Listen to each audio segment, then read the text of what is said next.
Hi everyone, this is State Representative Jillian Gilchrest with another episode of Advocacy for the 18th. Today I am joined by Tom Fiorentino with the ARC of Connecticut. Thank you, Tom, for being here. Well, thank you for inviting me. My pleasure. And can you tell us what is the ARC Connecticut? Sure. The ARC Connecticut was created by families. It's the state's oldest and we like to think most effective advocacy organization for people with intellectual and developmental disabilities. We've got chapters that do direct service. They provide housing, they provide jobs, they provide what are called day opportunities for thousands of people all around Connecticut. Wonderful. And so we're in the middle of the 2019 legislative session. Yeah. So what are some of the ARC Connecticut's priorities this session? Well, it's funny. Given our history over the past few years, we don't want to go backwards.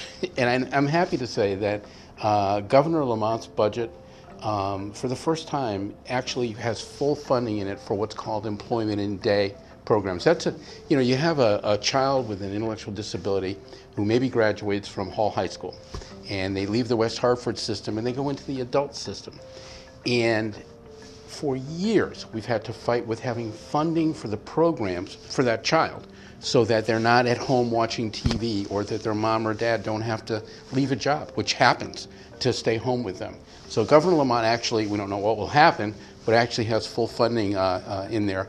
And there are also some initiatives we're happy to see.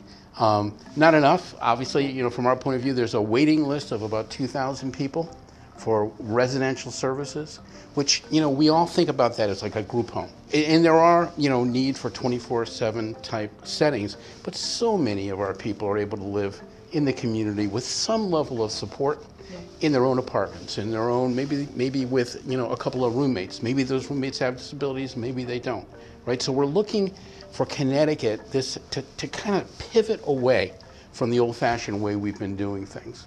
Wonderful. Yeah.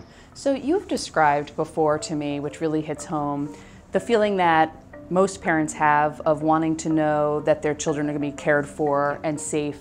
And when it comes to parents who have children with IDD, there's that fear that right now in the state of Connecticut, a parent has to pass away before their child gets services. Well, how are we doing on that? Yeah, so that's a little, right. So before they get residential services. So in essence, the policy in Connecticut is the last caregiver, so that's mom or dad, has to either die or be permanently incapacitated before the state agency, DDS, will step in and find a place for them to live outside of their parents' home, which is so cruel. It's so unnecessarily cruel. It's not the way you would treat, a child without a disability, leaving home to go to college. You think about where, the first time this child is going to leave home, their last caregiver is either dead or incapacitated. So there's no one there to help with that transition, call me if there are problems, the kind of things that you do with your kids who don't have disabilities. So the big thing is far more efficient ways, right? That's the thing that, with the budget being the way it is, per person, the way the state expends its money is it's just almost calculated to serve fewer people than you obviously need to serve. And we're trying to push, the department and the Office of Policy and Management and other people, DSS, to, let's look at things differently. There are better and more integrated into the community. Our goal is for our folks, and this is the goal of the Americans with Disabilities Act also is, the right place for those folks is in the community, right? With their peers, with their, with their neighbors, not isolated, certainly not isolated in state institutions, which Connecticut still does. Well, I am so pleased to know people like you and the ARC Connecticut and to be on the Appropriations Committee getting to have these conversations of how we can find efficiencies and fund better.